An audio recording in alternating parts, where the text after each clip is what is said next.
చంద్రబాబు పూర్తిగా డిఫెన్స్లో ఉన్నారు. రాయలసీమ ఎత్తిపోతలపై చంద్రబాబు నీచ రాజకీయాలు ప్రజలకు బాగా తెలిసొచ్చాయి.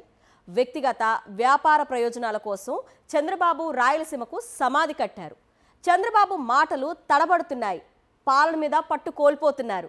చంద్రబాబు మీద రేవంత్ రెడ్డి కామెంట్ చేస్తే రేవంత్ రెడ్డి ధీటుగా సమాధానం ఇవ్వకుండా వైఎస్ఆర్సీపీ అధినేత వైఎస్ జగన్మోహన్ రెడ్డిని విమర్శిస్తున్నారు. చంద్రబాబు ఇదెక్కడ లెక్క? రాయలసీమ ఎత్తిపోతల స్కీమ్ సబ్జెక్టును డైవర్షన్ చేయడానికి పోలవరం ప్రాజెక్టు సందర్శన పెట్టుకొని సుద్దులు చెప్పారు బాబు. సుద్దులు కాదు బాబు, రాయలసీమ కడుపు కొట్టొద్దని రాయలసీమ ప్రజలు మొరపెట్టుకుంటున్నారు. 3 టీఎంసీల బాబ్లీ ప్రాజెక్టుపై హడావిడి చేసిన చంద్రబాబు రాయలసీమ ఎత్తిపోతల స్కీమ్ 22 టీఎంసీలే కదా అంటూ వెన్నుపోటు మాటలు మాట్లాడుతున్నారు. ఏదేమైనా ఈసారి మాత్రం చంద్రబాబు డైవర్షన్ పాలిటిక్స్ పనిచేయడం లేదంటున్న సీనియర్ జర్నలిస్ట్ కేసర్ కామెంట్ చూద్దాం. మీ గురించి ఎవరైనా అభ్యంతరకరంగా మాట్లాడితే ఏం చేస్తారు? వెంటనే ఆ వ్యక్తికి ధీటుగా జవాబిస్తారు. అలా కాకుండా దూషించిన వ్యక్తి జోలికి వెళ్లకుండా మీ పక్కనున్న వ్యక్తిని తిట్టారనుకోండి, దాన్ని ఏమంటారు? ఏదో భయంతో అలా చేసి ఉంటారని అనుకోవడం సహజమే కదా. సరిగ్గా ఇప్పుడు ఏపీ ముఖ్యమంత్రి చంద్రబాబు నాయుడు అదే పనిచేశారు. తెలంగాణ శాసనసభలో ఆ రాష్ట్ర ముఖ్యమంత్రి రేవంత్ రెడ్డి ఏపీ ముఖ్యమంత్రి చంద్రబాబు పరుగు తీశారు. తాను చెప్పగానే రాయలసీమ లిఫ్ట్ స్కీమును చంద్రబాబు నిలిపివేశారని రేవంత్ వ్యాఖ్యానిస్తే దాన్ని ఖండించలేకపోయారు. రేవంత్కు ధీటుగా చంద్రబాబు జవాబు ఇవ్వలేకపోయారు. అలా చేయకపోగా వైఎస్ఆర్ కాంగ్రెస్ పైన మాజీ ముఖ్యమంత్రి జగన్ పైన విమర్శలు చేశారు. అసలు రాయలసీమ లిఫ్ట్ ప్రాజెక్ట్ అవసరం ఏముంది అన్నట్లుగా మంత్రులతో మాట్లాడించారు. తాను కూడా అదే తరహా అభిప్రాయం వ్యక్తం చేశారు. అంతేకాక మొత్తం ఇష్యూని డైవర్ట్ చేయడానికి పోలవరం ప్రాజెక్టు సందర్శన పెట్టుకుని గోదావరి జలాల గురించి, రాష్ట్రాల మధ్య సహకారం గురించి సుద్దులు చెప్పారు. పోనీ నిజంగానే చంద్రబాబు అంత చిత్తశుద్ధితో ఈ విషయాలు మాట్లాడారంటే అది కనిపించదు. ఆయన విపక్షంలో ఉంటే ఒక రకం, అధికారంలో ఉంటే మరో రకం. ఎప్పుడైనా తానే అడ్వాంటేజ్ పొందాలనుకుని రాజకీయం చేస్తుంటారు. కానీ ఈసారి బాగా డ్యామేజ్ అయ్యారు. చంద్రబాబు గత చరిత్ర అంతా ఇలా వైరుధ్యాలతోనే సాగుతోంది. ఒక ఉదాహరణ చూడండి. 2011లో తెలంగాణ ఉద్యమం ఉధృతంగా నడుస్తున్న రోజుల్లో టీఆర్ఎస్ ఎమ్మెల్యేలతో పాటు బీజేపీ ఎమ్మెల్యే ఒకరు కూడా తమ ఎమ్మెల్యే పదవులకు రాజీనామా చేశారు. వారి స్థానాలకు ఉప ఎన్నికలు వచ్చాయి. ఆ ఎన్నికల్లో కొన్ని చోట్ల టీడీపీ కూడా పోటీ చేసింది. టీడీపీ ప్రజల్లో తీవ్ర వ్యతిరేకత ఎదుర్కొంటున్నందున గెలుపు అవకాశాలు లేవన్న అంచనాకు వచ్చారు. అందువల్ల పార్టీ అభ్యర్థులకు మద్దతుగా ప్రచారం చేసే సానుకూల పరిస్థితులు లేవని భావించిన చంద్రబాబు వెంటనే డైవర్షన్ రాజకీయం చేశారు. అప్పట్లో మహారాష్ట్రలో కట్టిన బాబ్లీ ప్రాజెక్టు వల్ల తెలంగాణకు నష్టం జరుగుతోందని, 2 రాష్ట్రాల ఒప్పందానికి వ్యతిరేకంగా ఈ ప్రాజెక్టు నిర్మించారని ఉమ్మడి ఏపీ రాజకీయ పార్టీలు ఆరోపించేవి. ఆ వివాదాన్ని చంద్రబాబు వ్యూహాత్మకంగా తన భుజాన వేసుకుని ఆ ప్రాజెక్టుపై పోరాటం ప్రకటించారు. పొరుగున మహారాష్ట్రలో ఉన్న ఈ ప్రాజెక్టును సందర్శించి హడావుడి చేయడానికి సిద్ధమయ్యారు. తన పార్టీ ఎమ్మెల్యేలు, ఎమ్మెల్సీలు, ఎంపీలు సుమారు 75 మందిని వెంటబెట్టుకుని దండయాత్ర మాదిరి మహారాష్ట్రకు బయలుదేరారు. ఆ రాష్ట్ర పోలీసులు సరిహద్దులో అడ్డుకున్నారు. వారు పెట్టిన బ్యారికేడ్లను తోసుకుని ముందుకు వెళ్లే యత్నం చేశారు.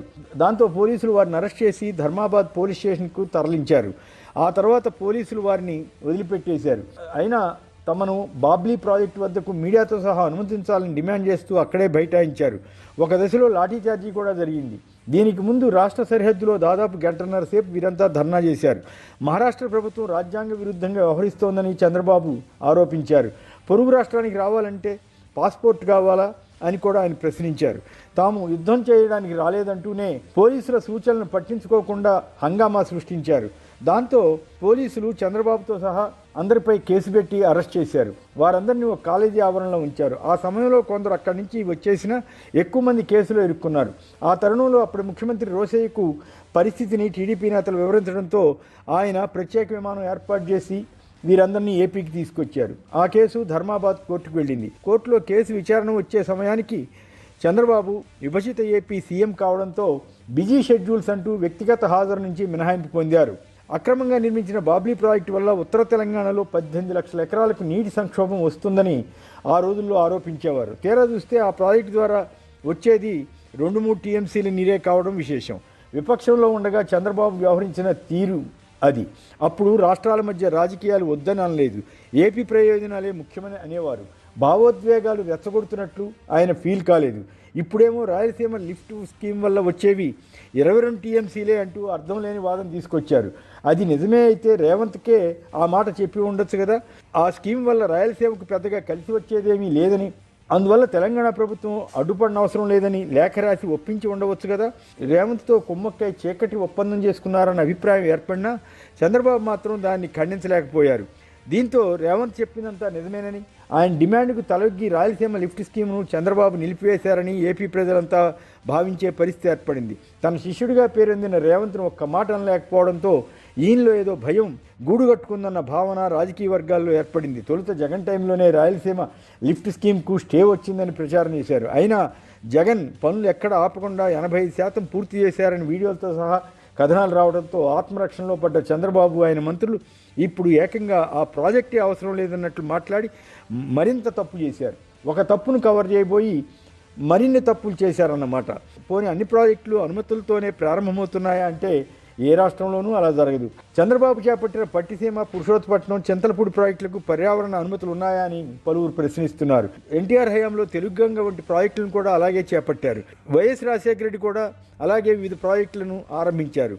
పోలవరం ప్రాజెక్టుకి అయితే అనుమతులు కేంద్రం నుంచి సాధించే ప్రయత్నంలో ఉన్న సమయంలోనే కుడి ఎడమ కాలువలను వైఎస్ రాజశేఖర రెడ్డి తవ్వించారు. కుడి కాలువకు టీడీపీ వారే అడ్డుపడడానికి యత్నించిన సంగతి అందరికీ తెలిసిందే. తెలంగాణ ప్రాజెక్టులకు తాను అడ్డుపడడం లేదని చంద్రబాబు ఏపీలో ఆయా సభల్లో చెప్పడాన్ని ఎద్దేవా చేస్తూ తెలంగాణకు చెందిన 16 ప్రాజెక్టులపై ఏపీ ప్రభుత్వం కేంద్రానికి ఫిర్యాదు చేసిన విషయాన్ని తెలంగాణ మీడియా వెల్లడించింది. పాలమూరు రంగారెడ్డి ప్రాజెక్టు వ్యతిరేకంగా 2015-17 మధ్య 5 సార్లు చంద్రబాబు ప్రభుత్వం కేంద్రానికి లేఖలు ఎలా రాసిందని మీడియా ప్రశ్నించింది. ఇదే కాదు, ఓటుకు నోటు కేసు సమయంలో హైదరాబాద్లో సెక్షన్ 8 అమలు చేయాలని, గవర్నర్ శాంతి భద్రతలు పర్యవేక్షించాలని, ఏపీకి కూడా హైదరాబాద్లో పోలీస్ స్టేషన్ ఏర్పాటు చేసుకోవచ్చని చంద్రబాబు బృందం వాదించేది, డిమాండ్ చేసేది. మరో విశేషం ఏమిటంటే ఓటుకు నోటు కేసు గురించి అడిగితే కేసీఆర్ టెలిఫోన్ ట్యాపింగ్ ఎలా చేస్తారని ఎదురు ప్రశ్నించేవారు. ఏపీలో కేసీఆర్పై కేసులు పెట్టించారు. ఆత్మరక్షణలో పడిన ప్రతిసారి ఇలా డైవర్షన్ రాజకీయాలు చేయడంలో చంద్రబాబు సిద్ధహస్తుడని చరిత్ర చెబుతోంది. అయినా ఈసారి మాత్రం అది ఫలించినట్లుగా కనిపించదు.